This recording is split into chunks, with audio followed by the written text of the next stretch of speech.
आप सब महानुभावों का जो हमारे बीच में पहुंचे हैं, आप सब कार्यकर्ताओं का जो हमारे बीच में पहुंचे हैं, आप सब मार्ग निर्देशकों का जो हमारे बीच में पहुंचे हैं, मेरे बड़ों का, मेरे पिताओं का, काकाओं का, वरिष्ठों का, बंधुओं का, भ्राताओं का, भगिनियों का, पुत्रियों का, पुत्रों का, मैं इस कार्यक्रम में, इस पहली फिजिकल मीट में आपका स्वागत करता हूं। आइए कुछ एक सिद्धांत पर चर्चा करके हम आगे बढ़ते हैं। हम सनातन धर्मी लोग हैं और सनातन शब्द का अर्थ आप में से अधिकांश लोग जानते हैं। सनातन शब्द में आपने 3 शब्द सुने होंगे। एक होता है प्राचीनतम, एक होता है नवीनतम। नवीनतम होता है जो नया हो, बिल्कुल नया, एकदम नया, ब्रांड न्यू। और एक होता है प्राचीनतम, सबसे पुराना, ऐसा कहते हैं लोग। एक होता है सनातन। सनातन शब्द का अर्थ है जो प्राचीन से भी प्राचीन है और नए से भी नया, या यूं कहूं जो अनादि है और अनंत है, जिसका जन्म नहीं हुआ, जिसकी मृत्यु नहीं होती, उसे कहते हैं सनातन। संसार में जिसका जन्म हुआ है, जो कोई संगठन हो, संप्रदाय हो, मत हो, मजहब हो, व्यक्ति हो, दल हो, टीम हो, काम करने वाला कुछ भी हो, कोई प्रकल्प हो, जैसे ये आर्षविद्या कुलम, कुछ भी हो, जिसने जन्म लिया है वो सनातन नहीं हो सकता, क्योंकि जिसने जन्म लिया है वो एक दिन मरेगा। लेकिन यह धर्म जिसे सनातन धर्म कहा जाता है, न इसका जन्म हुआ है और न इसकी मृत्यु होने वाली है, क्योंकि वो कहते हैं,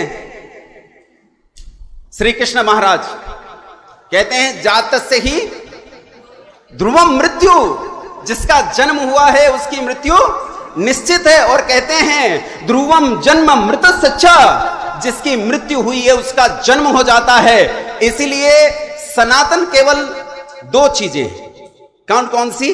तो कथावाचकों के मुंह से आपने सुना होगा आम भाषा में, हरि अनंत, हरि कथा अनंता। एक तो ईश्वर अनंत है, अनादि है, और एक ईश्वर का ज्ञान अनंत और अनादि है। और एक तीसरी चीज अनादि है, ये सृष्टि, ये प्रकृति। प्रकृति में 2 चीजें हैं, एक जड़ है, एक चेतन है, ये अनादि है। और इस सारे अनादि और अनंत को मिलाकर बनता है सनातन धर्म। यही सनातन धर्म है। अब सनातन धर्म की मूल अवधारणा, या यूं कहूं कि सारे संसार की मूल अवधारणा क्या है? देखो, संसार में कौन कौन है। हम सनातन धर्मियों में बहुत विभेद है। हम शैव हैं। शैव समझते हो? अरे शैवों का क्षेत्र है। मैं जानता हूं यहां कई प्रदेशों से लोग आए हैं। मध्य प्रदेश से लोग आए हैं, राजस्थान से यहां लोग बैठे हैं, हरियाणा से हैं, दिल्ली से हैं, उत्तराखंड से हैं, उत्तर प्रदेश से हैं, झारखंड से हैं, छत्तीसगढ़ से लोग बैठे हैं, यहां तेलंगाना से भी आए हैं। मैंने रोका भी था, तब भी वहां से लोग आए हैं, उड़ीसा से आए हैं, महाराष्ट्र के लोग यहां मौजूद हैं। इतने सारे लोग मौजूद हैं। लेकिन ये जो क्षेत्र है, ये जो हमारा क्षेत्र है, इसे मुख्य रूप से शैवों का क्षेत्र कहा जाता है। हरियाणा और पश्चिमी उत्तर प्रदेश, पश्चिमांचल, बल्कि उत्तर प्रदेश उधर चले जाओ पूर्वांचल तक, वहां तक भी वो काशी विश्वनाथ माना जाता है, पूरा शैवों का क्षेत्र है। एक होते हैं हमारे यहाँ वैष्णव, विष्णु और विष्णु के अवतारों को अपने जीवन में ईश्वर के रूप में मानने वाले, स्वीकार करने वाले एक शाक्त होते हैं जो देवी को मानते हैं। इसके अलावा फिलॉसफी के आधार पर कई धड़े हो जाते हैं, द्वैत, अद्वैत, विशिष्टाद्वैत, त्रैतवाद, ऐसे अनेक वाद हैं। इसके बाद दर्शन चलते हैं। 6 तो हमारे यहाँ दर्शन घोषित हैं, सांख्य, वैशेषिक आदि 6 दर्शन तो घोषित दर्शन है। उसके अलावा भी अनेक विचारधाराएं हैं। आजकल भी समाज में विचारधाराएं चलती हैं। कितनी सारी विचारधाराएं हमारे बीच में बैठी, अलग अलग विचारधाराओं के लोग हमारे बीच में बैठे हैं। ये संसार के सारे लोग इस देश के, इसके बाहर जाकर देखो तो ईसाई हैं, मुसलमान हैं, बहाई हैं, यहूदी, पारसी हैं, पता नहीं कौन कौन है, गिनती भी नहीं कर सकते। आदिवासी इलाकों में सब आदिवासियों के अलग अलग रीति रिवाज, त्योहार अलग होते हैं, सबकी अपनी अपनी मत मान्यताएं अलग अलग होती हैं। ये सब लोग, यदि आप इनके जीवन को ध्यान से देखो तो ये अपने जीवन में क्या चाहते हैं, क्या इच्छा करते हैं, तो ये अपने जीवन में इच्छा करते हैं, सुख चाहते हैं। क्या चाहते हैं? अच्छा, कुछ लोग कहते हैं ना जी मैं सुख नहीं चाहता, तो आप फिर जीवित नहीं हो, क्योंकि जो जीवित है वो क्या चाहता है? सुख चाहता है। सोच लो, ये पंखा हमने क्यों चलाया? सुख चाहते हैं। कल मेरे पिताजी ने घोषणा कर दी, उन्होंने भूगोल पढ़ाया जीवन भर, और मुझे बड़ा यकीन है कि वो जो कहते हैं बिल्कुल पक्का उतरेगा। उन्होंने कहा रात्रि के 3 बजे से लेकर कल दोपहर 12 बजे तक पक्की वर्षा होगी। हम डर गए भाई, बारिश होगी। हमने टेंट वेंट लगाया, सब बह जाएगा, इसलिए हमने ये होल इकट्ठा किया। अच्छा, बहुत सारे लोग नहीं आ पाए क्योंकि दंगे की एक अफवाह फैल गई कि उत्तर प्रदेश में, उत्तर भारत में दंगा हो रहा है। हुआ हमारे यहां तो कुछ नहीं है, लेकिन ऐसी अफवाह फैल गई, बहुत सारे लोग नहीं आ पाए। बहुत सारे लोगों को हमने भी रोक दिया कि ना आए आप। तब भी स्थिति हमारी ये है कि इस कक्ष में जितने लोग बैठे हैं, लगभग 500-600 के आसपास लोग हैं, इतने ही लोग लगभग बाहर और गुरुकुल परिसर में हैं। वैसे ये हमारे किए हुए कार्य की सफलता को सूचित करता है। लेकिन मैं आपसे ये कह रहा हूं कि हमने ये कमरा ढूंढा बजाय एक टेंट के। क्यों? अगर टेंट ही लगाया होता और बारिश आ जाती तो क्या होता? दुख होता। तो हमने उस दुख से बचना चाहा, तो क्या चाहते हैं? सुख। अच्छा, ये माइक लगाया हमने ताकि मेरी आवाज पीछे तक जा सके आपको। अगर ये माइक नहीं होता तो मुझे क्या करना पड़ता? चीखना पड़ता। मुझे परेशानी होती। तो माइक किस लिए है? सुख के लिए। गाड़ी से चलकर जाते हैं, किस लिए? सुख के कारण। अच्छा, कुछ लोग उपासना करते हैं, बोलो किस लिए? पूजा करते हैं, संध्या करते हैं, उपासना करते हैं, किस लिए? सुख चाहते हैं। संसार में हम कुछ भी करते हैं, कोई सामाजिक काम करता है, राजनीतिक काम करता है, आर्थिक करता है, विवाह करता है, जीता है, लड़ता है, बोलता है, गाता है, सुनता है, कुछ करवट भी बदलता है ना लेटा लेटा, तो किस लिए बदलता है? सुख के लिए। क्योंकि एक करवट में लेटे लेटे दुख पैदा हो जाता है। तो हम क्या चाहते हैं? सुख चाहते हैं। आचार्य चाणक्य बताते हैं, हमने पूछा आचार्य चाणक्य से, आचार्य सुखस्य मूलम किम? तो आचार्य कहते हैं सुखस्य मूलम धर्म। सुख का मूल क्या है? सुख का मूल धर्म है। यदि तू सुख चाहता है तो अपने जीवन में धर्म ला। यदि तेरे जीवन के व्यवहार में धर्म नहीं है तो तुझे सुख कतई नहीं मिलेगा, रत्ती भर सुख नहीं मिलेगा। अगर तेरे जीवन के व्यवहार में धर्म, एक कहानी सुनी थी मैंने, काशी विश्वनाथ, काशी जो नगरी है हमारी वाराणसी, उसकी वीथियों से एक ब्रह्मचारी गुजर रहा था और एक रानी रोती है। उसकी आंख से 2 आंसू बूंद के टपके और नीचे जाते हुए उस ब्रह्मचारी के कांधे पर पड़े। ब्रह्मचारी ने देखा आकाश में बादल नहीं है, वर्षा कहां से आई। देखा एक स्त्री रो रही है, उससे पूछा तू क्यों रोती है मां? तो उस स्त्री ने कहा मैं इसलिए रोती हूं कि सनातन धर्म का सूर्य डूब चुका है, सारे संसार में सनातन धर्म को बचाने वाला अब कोई नहीं बचा है, इसलिए रोती हूं कि इसे बचाना चाहती हूं लेकिन मैं बचा नहीं पाऊंगी, इसलिए छटपटाहट के कारण रोती हूं। ब्रह्मचारी को यह बात सुनकर ताव आ गया और वो कहता है कि नारो रानी, रोना सावधान, ऐसी बातें मत कर। जब तक संसार में कुमारिल भट्ट जीवित है, सनातन धर्म के सूर्य को कोई अस्त नहीं कर सकता। मैं सनातन धर्म के सूर्य को डूबने नहीं दूंगा। और तब आचार्य कुमारिल भट्ट ने बौद्धों के एक बहुत बड़े मदरसे में, जैसे आजकल मदरसे होते हैं, ऐसे बौद्धों के विहार होते थे। ऐसा एक विहार था बिहार में, आपने नाम सुना होगा, नालंदा बौद्ध विहार। गौरव करते हैं ना हम कि हमारा गुरुकुल था ना। ये सनातन धर्म का गुरुकुल नहीं है, ये क्या है? बौद्ध विहार है। अपना तो विक्रमशिला था, उदयंतपुरी था, वैशाली था, बहुत बड़े बड़े थे जहां 20-20, 30-30 हजार छात्र इकट्ठा पढ़ते थे। नालंदा भी अपना ही था, मैं अपना होने से मना नहीं कर रहा हूं, अपना ही था, लेकिन सनातन परंपरा से थोड़ा सा विचलित था। उसमें कुमारिल भट्ट ने प्रवेश लिया और कुमारिल भट्ट ने उसमें प्रवेश लेकर उनके बीच में रहकर उनकी सारी चीजों को जाना और 3 वर्ष के बाद सारे विश्वविद्यालय को इकट्ठा शास्त्रार्थ की चुनौती दे दी कि तुमने वेद का नाम नहीं सुना, वेद के दर्शन नहीं किए और वेद का खंडन करते हो, मैं तुम सबको शास्त्रार्थ की चुनौती देता हूं, और लड़ो। इसी धर्म को बचाने के लिए, जिसके लिए आचार्य चाणक्य ने कहा कि सुखस्य मूलम धर्मः, इस धर्म को बचाने के लिए कुमारिल भट्ट ने लड़ाई लड़ी, शंकराचार्य ने लड़ाई लड़ी और अर्वाचीन काल में एक महामानव, एक अद्भुत महामानव ने लड़ाई लड़ी, जिन्हें लोग स्वामी दयानंद सरस्वती के नाम से जानते हैं। महर्षि दयानंद सरस्वती ने उस काल में जब यह देश गुलाम था, गुलामी के बीच में जिनका गुलाम था, उनके ग्रंथों की चिंदी चिंदी कर बखिया उधेड़ दी। आज तक उनके पूछे गए प्रश्नों का जवाब संसार में किसी के पास नहीं है। मैं ऋषि दयानंद जब इस देश में से गुजरे थे ना, तो उस समय उनके पांव से कुछ धूल उड़ी थी। वो धूल जब बही हवा के साथ, तो उस धूल ने एक नई धूल को जन्म दिया, और जो उड़ी उसने एक नई धूल को जन्म दिया। तो इन धूलों की धूलों में मैं भी इन सारी धूलों के बीच में धूल का एक छोटा सा कण हूं। और वो मेरे पिता का काम, वो मेरे आचार्य का काम, वो मेरे गुरु का काम, वो मेरे दयानंद का काम मैं भी करना चाहता हूं। मेरे मन में भी इच्छा है कि मैं सुख पाऊं, लेकिन सुख पाने का एक ही तरीका है, धर्म को समाज में स्थापित करना, दूसरा कोई तरीका नहीं। ऋषि दयानंद सरस्वती में उस काल में चिंदी चिंदी कर बखिया उधेड़ दी उन कपोल कल्पित ग्रंथों की। पिछले दिनों यहीं मुजफ्फरनगर में एक कार्यक्रम हुआ, उस कार्यक्रम में मैं चला गया। मैंने कुछ नहीं कहा भाई, कुछ भी नहीं कहा। एक छोटी सी बात मैंने केवल ये कही कि ये देश बिना किसी मत के पहले भी पूरा था, बिना किसी मजहब के, बिना मूंछ की दाढ़ी वाले होते ना, उनके बिना पहले भी पूरा था, आज भी पूरा है और आगे भी पूरा होगा। इस देश को कोई मिटा नहीं सकता, इसकी परंपरा को कोई मिटा नहीं सकता, इसकी मर्यादा स्थिर है, इसे कोई हिला नहीं सकता है। बस इतनी सी बात मैंने कही। अभी मुझे पता चला कि मेरे ऊपर मुकदमा हो गया है।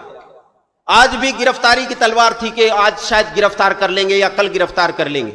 फिर कुछ लोगों ने जाकर बात की, तो उन्होंने कहा ठीक है चलो 2-4 दिन जो और बोलना है बोल ले भाई, फिर पकड़ लेंगे, फिर गिरफ्तार कर लेंगे।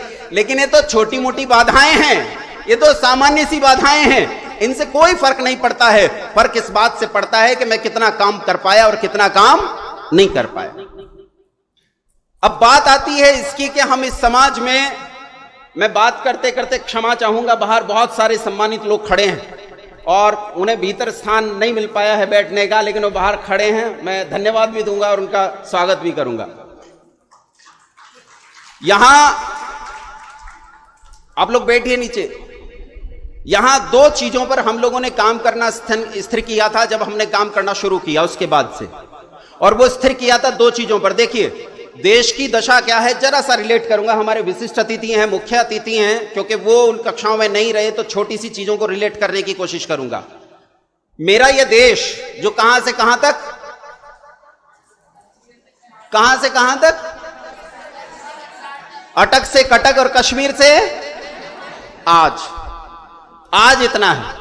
आज से 6000 साल पहले जाओ, इस धरती का आखिरी राजा जिसे लोग भूमन्यु भारद्वाज के नाम से जानते हैं, जिनके पिता, जिनके वो उत्तराधिकारी थे, जिन्हें लोग राजा भरत के नाम से जानते हैं, राजा सम्राट सर्वदमन के नाम से जानते हैं। सम्राट सर्वदमन, राजा भरत पूरे भूमंडल पर एक छत्र शासन किया, पूरे भूमंडल पर। ये था आर्यावर्त, ये था भारतवर्ष, इतना बड़ा।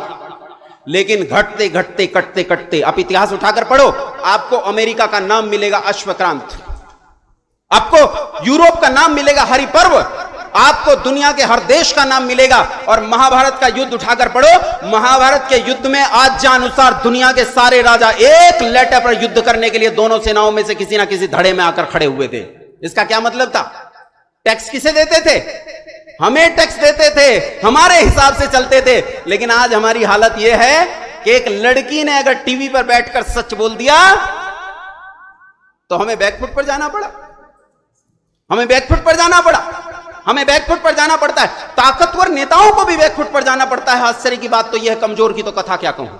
देश की हालत यह है। जम्मू और कश्मीर, आज सुबह मेरा परिचय हुआ कश्मीर से, हमारी पद्मा बहन जी हैं, उनके साथ आए यहीं उत्तराखंड से हमारे बीच में पहुंचे। उन्होंने मुझे परिचय दिया कि मैं कश्मीर से हूं। मैंने कहा आप कब आए थे? बोले उसी समय आए थे 90 में, जब माइग्रेशन हुआ था, जब वहां से लोगों को पलायन करना पड़ा था, लोगों को वहां से भागना पड़ा था, उसी समय आए थे। अच्छा ये बताओ, पलायन 90 में ही हुआ था या अब भी हो रहा है? बोलो, सेकंड माइग्रेशन शुरू हो गया कि नहीं हो गया? सेकंड माइग्रेशन फिर से शुरू हो गया है। और जम्मू कश्मीर आप मानकर चलिए कि हमारे नियंत्रण में पूरी तरह नहीं है, केवल जम्मू कश्मीर के अलावा आप देखो महाराष्ट्र की क्या स्थिति है, आप आकलन कर सकते हैं। बंगाल की क्या स्थिति है आप आकलन कर सकते हैं। जिस जगह बैठे हो पश्चिमी उत्तर प्रदेश, यहां पत्ता भी नहीं हिल रहा, कोई दंगा नहीं है, लेकिन मुझे पूरे भारत भर से फोन आया इस कार्यक्रम के लिए कि आचार्य जी सुना है पश्चिमी उत्तर प्रदेश में आग लगी है। कुछ नहीं हुआ, यहां एक चींटी नहीं मरी है, लेकिन इतना घबराहट रहती है पश्चिमी उत्तर प्रदेश के नाम से। मुजफ्फरनगर, मेरठ, सहारनपुर, बिजनौर, अमरोहा, बुलंदशहर, अलीगढ़ तक का ये इलाका, 25 जिले, इसके नाम से घबराहट पैदा हो जाती है पूरे के पूरे क्षेत्र में, इस पश्चिमी क्षेत्र में। इसके अलावा पश्चिमी उत्तर प्रदेश के अलावा झारखंड, छत्तीसगढ़, बिहार और उड़ीसा के तटवर्ती क्षेत्र, वहां जाकर देखो नक्सलवादी अपनी पैरेलल सरकारें चलाते हैं। पैरेलल सरकारें आज भी चलाते हैं, टैक्स वसूलते हैं। जैसे सरकार टैक्स वसूलती है वैसे टैक्स वसूलते हैं। यह स्थिति पूरे देश की है। और हमारी स्थिति क्या है? हम धर्म के नाम पर एक हैं कि नहीं है? बोलो तो हैं कि नहीं है? भाषा के नाम पर एक, गुरुओं के नाम पर एक, मत मजहबों के नाम पर एक नहीं है। हम प्रदेश के आधार पर बटे हैं। यह हरियाणा का है, मैं यूपी का हूं, यह बंगाल का है, वो महाराष्ट्र का है। ये स्थितियां हमारी हैं, हम बटे हुए हैं। यही प्रदेशवाद के नाम पर भयंकर झगड़े हुए इसी मुजफ्फरनगर में, बहुत भयानक झगड़े हुए हैं, बहुत बड़े। ये इस देश की परिस्थितियां। अब समस्या यह है कि इस देश की परिस्थितियों को सुधारने का, बचाने का विकल्प क्या है, तरीका क्या है, कैसे बचाएं इस देश की परिस्थितियों को? तो बचाने का एक ही तरीका है, दूसरा कोई तरीका नहीं है। आप सब जानते हैं, आप लाख तरीके इस्तेमाल कर लें, इन सारे तरीकों की जड़ में शिक्षा रखी है। 1935 में इस देश में एक गवर्नर आया था अंग्रेजों का, नाम लॉर्ड मैकाले। और लॉर्ड मैकाले ने इस देश में एक एजुकेशन ड्राफ्ट बनाया था, और ड्राफ्ट की पहली पंक्ति से इस देश में चल रहे सारे संस्कृत और वेद विद्यालयों को अवैध घोषित कर दिया था, जिसके कारण उनकी फंडिंग रुक गई। और इस देश में गांव गांव, शहर शहर, गली गली, मोहल्ला मोहल्ला, हाईवे हाईवे चलने वाले गुरुकुल लगातार बंद हुए और धड़ाधड़ बंद होकर समाप्त हो गए। रही सही कसर पूरी कर दी मुसलमानों ने। जब मुसलमान इस देश में आए, अरे बाप रे, ये तो रिकॉर्डिंग हो रही है, फिर से रिपोर्ट हो जाएगी, हैं? चलो हो जाए, एक और सही। रही सही कसर मुसलमानों ने पूरी कर दी। मुसलमान इस देश में आए और मुसलमानों ने इस देश में आग लगाई, बर्बाद कर दिए। नालंदा विश्वविद्यालय का उदाहरण हमारे सामने मौजूद है। 90 लाख किताबें मौजूद थी एक ही लाइब्रेरी में, और आग लगा दी गई क्योंकि उसमें एक किताब मौजूद नहीं थी, कलामुल्लाह, वो मौजूद नहीं थी, इसलिए उस लाइब्रेरी को आग लगा दी गई। नन्हे नन्हे बटुकों को तलवार के घाट उतार दिया गया, हत्याएं की गई, माताओं बहनों को चीर दिया गया, भयंकर नरसंहार हुआ। रही सही कसर उन्होंने पूरी कर दी। और इस देश में गुरुकुलीय परंपरा पूरी तरह से नष्ट भ्रष्ट हो गई। पूरे देश में गुरुकुल नहीं बचे, नाम लेने के लिए गुरुकुल नहीं बचे। लेकिन अंधेरे के काल में, जब अंधेरा बहुत बढ़ जाए, तब जरूर सूर्य जाता है, तब जरूर सूर्य जन्म लेता है। और उसी दैदीप्यमान सूर्य की तरह इस देश में ऋषि दयानंद सरस्वती ने जन्म लिया। उसकी रश्मियों के प्रकाश से उत्पन्न हुआ स्वामी श्रद्धानंद सरस्वती। और स्वामी श्रद्धानंद सरस्वती ने एक बार फिर से गुरुकुलीय शिक्षा का पुनरुद्धार करने के लिए अपना सर्वस्व लगा दिया, सर्वस्व झोंक दिया। लेकिन आप आश्चर्य करोगे, मुझे दुख होता है, कहते हुए रोना आता है कि जिस आदमी ने अपना एक एक कण लगाया, अपने जीवन की एक एक बूंद लगाई, उस आदमी को हाथ पकड़कर उससे बाहर निकाल दिया गया। उसका अंतिम जीवन पढ़कर देखोगे तो मैं कहता हूं बैठकर रोगे और तुम्हारे आंसू नहीं रुकेंगे। जिस आदमी ने इस देश के लिए अपना जीवन दिया, उस आदमी को लगभग जीते जी मार दिया गया। लेकिन क्या कोई सूर्य पर थूक सकता है? क्या कोई आसमान की ओर मुंह उठाकर थूके तो आसमान पर थूक पाएगा? कोई नहीं थूक सकता। वो थूक उन्हीं के मुंह पर पड़ता है जो थूकना चाहते हैं। स्वामी श्रद्धानंद सरस्वती आज भी हमारे हृदयों में विद्यमान है, वो आज भी जीवित है। जब तक इस देश में एक भी गुरुकुल जीवित है, तब तक स्वामी श्रद्धानंद सरस्वती जीवित रहेगा, उसे कोई नहीं मार सकता। एक मुसलमान ने, जिसका नाम रशीद था, उसने हत्या कर दी स्वामी श्रद्धानंद सरस्वती शुद्धि के नाम पर जाकर, धोखे से, छल से हत्या कर दी। और गांधी जी ने कहा था रशीद मेरा भाई है, इसके खिलाफ मुकदमा ना चले, इसे बचाया जाए। उस समय गांधी जी ने, तथ्य बोल रहा हूं भाई, कर लो शिकायत, तथ्य बोल रहा हूं, लिखे रखे, इससे कोई फर्क नहीं पड़ता कि स्वामी श्रद्धानंद सरस्वती के लिए 2-4 लोग जेल चले जाएं, तो उसका उपकार थोड़ा तो ये कह पाऊंगा कि देख मैंने तेरे लिए काम किया। लेकिन स्वामी श्रद्धानंद सरस्वती के मरणोपरांत उनके द्वारा की गई गुरुकुल व्यवस्था भी शनै शनै जीर्ण अवस्था को प्राप्त हो गई। जीर्ण शीर्ण हो गई। और आज गुरुकुलों की दशा यह है कि कुछ 2-4 गुरुकुल, एक आध गुजरात में, एक आध हरियाणा में, एक आध उत्तराखंड में और एक आध उत्तर प्रदेश में अच्छे गुरुकुल चल रहे हैं, बढ़िया गुरुकुल चल रहे हैं, अच्छा काम कर रहे हैं, लेकिन बस 100-200 छात्रों तक सीमित हैं कि वो प्रतिवर्ष या 3-4 वर्ष में 100-200 छात्रों को पढ़ा देते हैं। लेकिन ये सोचो, इस देश की आबादी तो है 150 करोड़, क्या 150 करोड़ लोगों को ये 2-4 गुरुकुल पढ़ा पाएंगे? क्या ये बचा पाएंगे? इसलिए जरूरत है राज द्वारा पल्लवित और पोषित एक शिक्षण व्यवस्था ऐसी स्थापित हो। मैं नहीं कहता भाई आप गुरुकुल खड़े करो, मुझे कोई समस्या नहीं है, आप गुरुकुल खड़े करो, लेकिन गुरुकुल जैसी स्थितियां जिनके कारण यह देश विश्वगुरु था वो तो पैदा होनी चाहिए। इसलिए हमने एक प्रस्ताव दिया था सरकार को, एक प्रस्ताव हमने 400 पन्नों का ड्राफ्ट लिखा है कि हम सरकार को प्रस्ताव देते हैं कि शिक्षण व्यवस्था में परिवर्तन करो। पिछले दिनों एक एजुकेशन प्रस्ताव आया था, शिक्षा का एक प्रस्ताव आया था, NEP 2020, नेशनल एजुकेशन पॉलिसी 2020। लेकिन ये जो 2020 नेशनल एजुकेशन पॉलिसी आई थी, इस नेशनल एजुकेशन पॉलिसी को अगर आप उठाकर देखें तो इसमें 3-4 प्रस्ताव बहुत अच्छे हैं जो स्वागत के करने के योग्य हैं, स्वीकार करने के योग्य हैं। इसके अलावा इसमें तब्दीली इतनी आई है कि पहले एजुकेशन सिस्टम 10+2 का था, अब आ गया 5+3+2+2+3+2, यानी वो MA तक की गारंटी ले रहे हैं एजुकेशन की कि हम आपको उत्तर स्नातक तक की पढ़ाई देंगे। लेकिन मैं ये पूछना चाहता हूं, इसमें बदला क्या? अच्छा बताओ तो, उत्तर दो। सेब को पेड़ से टूटकर गिरते हुए सबसे पहले किसने देखा था? किसने? न्यूटन ने देखा था। न्यूटन के पिताजी ने नहीं देखा, दादा ने नहीं देखा। ऐसा होता होगा कि जब सेब टूटकर गिरता होगा तो वो आंख पर हाथ रख लेते होंगे, ना न्यूटन देखेगा है। अरे न्यूटन जब पैदा हुआ उससे 700-800 साल पहले इस देश में आचार्य भास्कर पैदा हुए, जिन्होंने गुरुत्वाकर्षण के खोज की मान दशमलव के 16 अंकों तक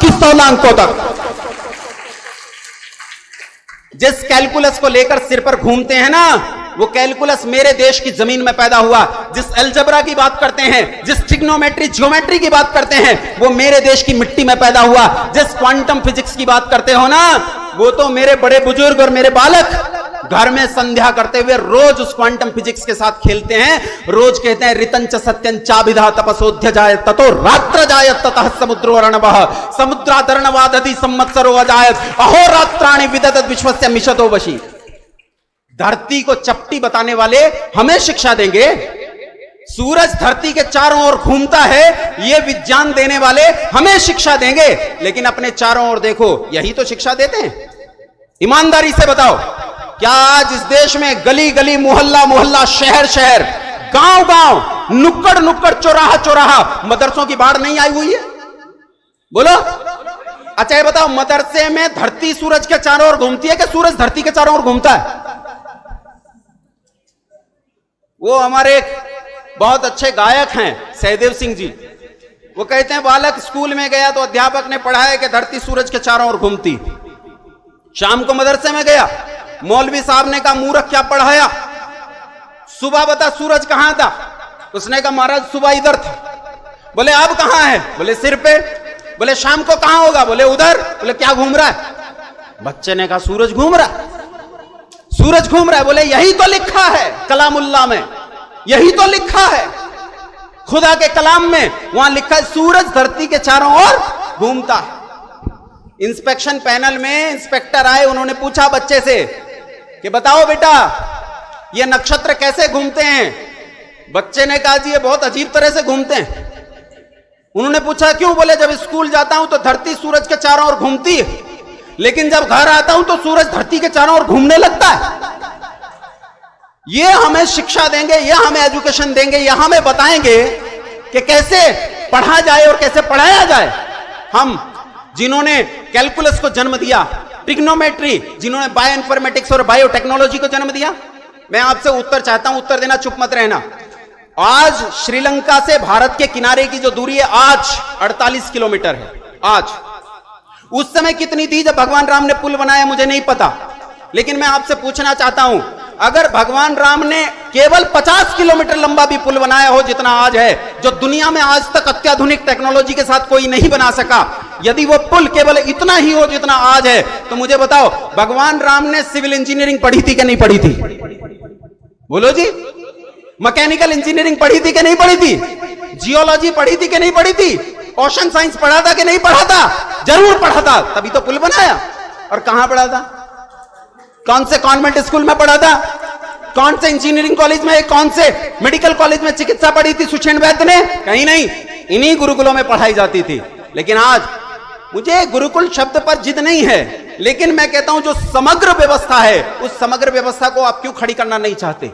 इसलिए हमने सरकार के सामने प्रस्ताव रखा, गुहार रखी कि एक झटके से आप इस देश में चलने वाले सारे मदरसों और सारे स्कूलों को बंद करो।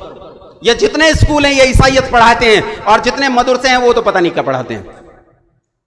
और इनके स्थान पर खड़ी की जाए बोर्डिंग स्कूल व्यवस्था, जहां छात्र बोर्डिंग में चला जाए। नहीं कहते गुरुकुल, नहीं कहते गुरुकुल।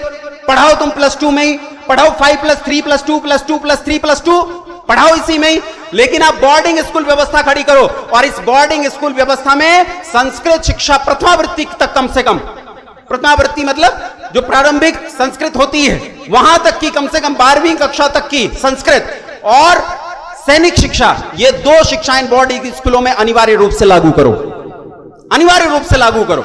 यदि आपने यह लागू नहीं की तो यह देश सुरक्षित नहीं होगा। मैं बताता हूं क्यों सुरक्षित नहीं होगा। पहले यह पूरा बता दूं प्रस्ताव क्या है। प्रस्ताव यह है कि 1 पैसा माता पिता खर्च नहीं करेंगे, टॉफी से लेकर और विदेश यात्रा तक का सारा खर्च सरकार करेगी। बहुत सारा खर्च नहीं होता इसमें। मैं जब छोटा था तो जवाहर नवोदय विद्यालय में पढ़ता था, JNV में। इस देश, पूरे देश में फैले हुए बोर्डिंग स्कूल हैं।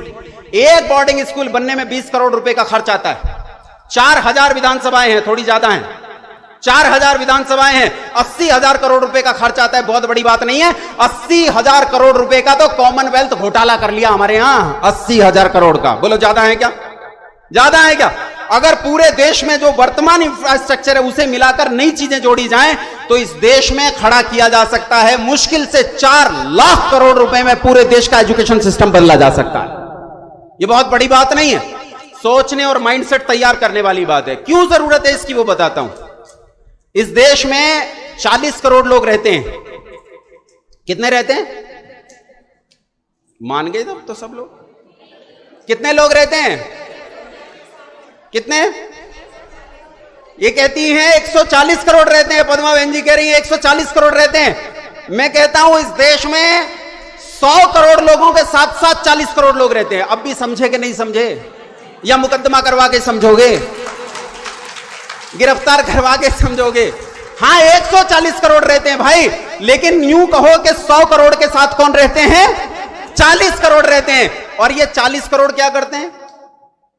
Engineer, doctors, scientist. देश की जीडीपी में योगदान, अरे क्यों नहीं है? थोड़ा बहुत तो करते हैं। इतने लाख करोड़ रुपए का बीफ काटा जाता है इस देश में, इतना मांस काटा जाता है इस देश में, यह नहीं है जीडीपी में योगदान? ये जीडीपी में योगदान है। अरे ये बिहार में कौन सी जगह है, मैं भूल गया, नाम भूल गया मैं।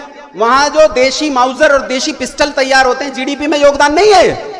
2013 में दंगा हुआ, यहीं 2013 में AK-47 बरामद हुई तो दुनिया की किसी फैक्ट्री में नहीं बनी थी, घर में बैठकर बनाई गई। ये जीडीपी में योगदान नहीं है ना? जीडीपी में योगदान है, ये जीडीपी में योगदान है। लेकिन मैं ये कहता हूं, ये जो कोई भी लोग हैं, चाहे वो स्लीपर सेल्स हो, कोई और हो, कोई भी हो, जो कोई भी ये लोग हैं, इन लोगों से इस देश को खतरा है कि नहीं? बस इतनी बात बता दो। खतरा है? अच्छा, देश में आबादी तो 140 करोड़ की, और सेना कितनी है? बॉर्डर पर है 13 लाख, देश के भीतर 17 लाख, जोड़ो कितने हो गए? 30 लाख। क्या ये ऊंट के मुंह में जीरा नहीं है? सोचो, अगर 10 करोड़ में से केवल 5 करोड़ पागल हो जाएं, कितने 30 लाख बचा पाएंगे? तो तरीका है कि इस देश में एक आर्मी है, उस आर्मी का नाम है टेरिटोरियल आर्मी।